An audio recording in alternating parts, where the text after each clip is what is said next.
It's the number one thing for my family right now. Whenever we're looking, should we move? Are we going to stay where we are? That kind of stuff. We're like, well, what about the schools, right? And I know when families are thinking about moving and they're looking for a neighborhood, it's top of mind. What's the school situation? Well, since 2016, the Peter-McGill neighborhood has seen an increase in over 700 families, leading to a growing need for educational infrastructure in the neighborhood. Yet, there's no elementary school that has been built to address that need. And that lack of a nearby school, putting strain on families and their children. Now the Peter-McGill Community Table and Liberal MNA Jennifer Maccarone launching a petition calling for the construction of an elementary school in the neighborhood. Jennifer Maccarone, the Liberal MNA for Westmount St. Laurie and the official opposition critic for families, is on the line. Madame Maccarone, can I call you Jennifer? Welcome to the show.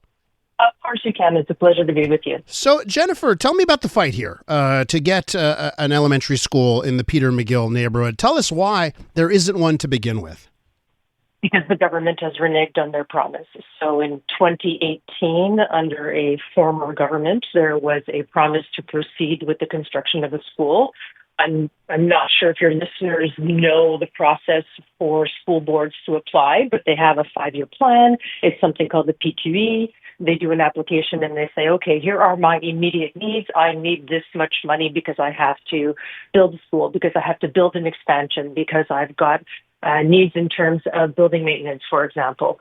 So this request has been in play for 8 years now. It's been quite some time, and they have been waiting now for 25 years for a school. So since I have been elected in 2018, it's been the number one priority for me as the MNA for my riding. I can't explain why the government has decided to move away from it other than criticize them for perhaps supporting schools where they are MNAs. Wow. And the fact that they have completely destroyed anything that we had in terms of a budget. And now we just don't have any more money to be able to move forward to do anything in terms of building. And that leaves these families desperately without anything. There are 0 public schools in downtown Montreal. 0. And people that live in the area, you think that you'd be able to walk, but you can't. You got to get on a bus. You live downtown Montreal. You have to put your kids on a bus at 7 o'clock in the morning to bring them to St. Henry or to bring them to Verdun. I mean, it's silly. And well, obviously, you bring up the politics here. If you're a provincial government and you have money to build a limited number of schools, maybe you'll pick a spot where you have more votes.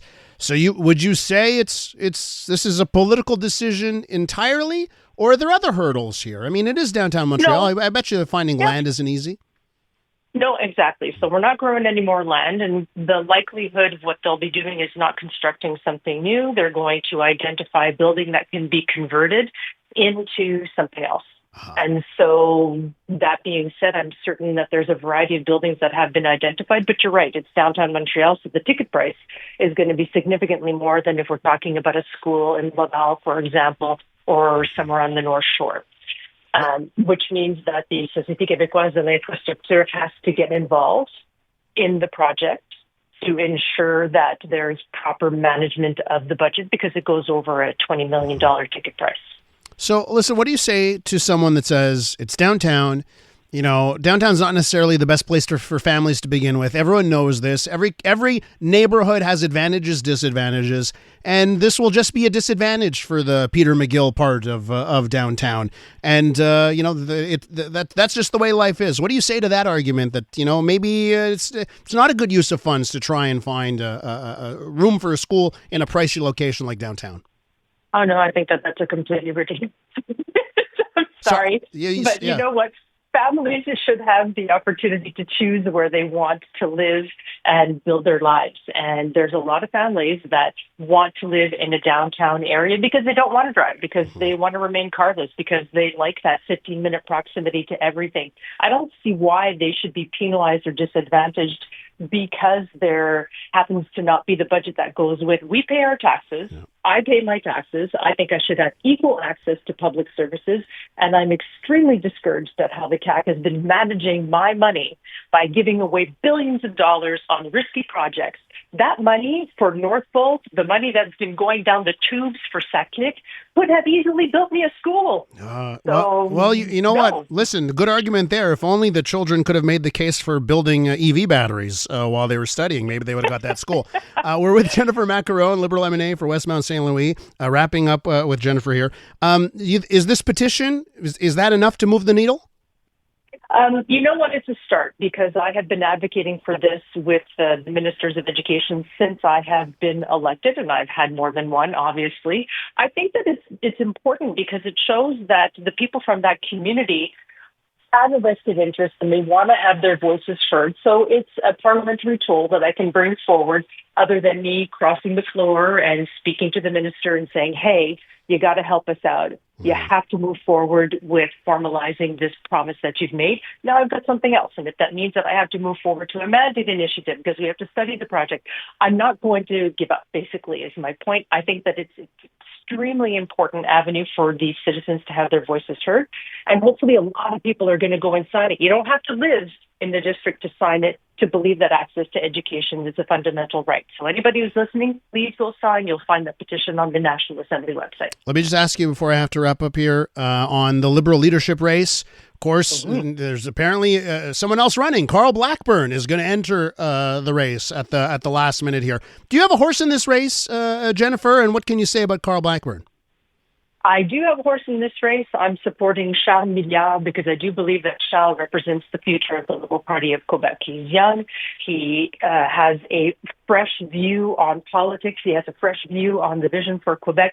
He has a huge economic background as the former president of the Fédération des Chambres de Commerce du Québec. And you know what? It was the youth that launched his campaign. And that speaks to me a great deal because within the Liberal Party of Quebec, as you may know, 1/3 of the vote belongs to our youth. And so they have a huge vested interest in making their voices heard because they're going to inherit the good, the bad, and the ugly of what we do at the National Assembly. And so I do think that Charles represents that going forward. And you know what? He's got a very human take on things. He's endearing. He speaks to people. And I think that's also something that's extremely important when it's time to maybe do politics a bit differently. Well, I don't know Carl very well. Carl, for me, is somebody who was there in the past. And while I respect the fact that he wants to deposit his candidacy, I think it's late in the game. There's only a week and a half left before he has to complete the requirements. Mm-hmm. And personally, I want to move forward and not backwards. So I think Charles is the person to do that with. Jennifer Maccarone, Liberal MNA for Westmount St. Louis. Jennifer, thanks so much for coming on. Thank you so much.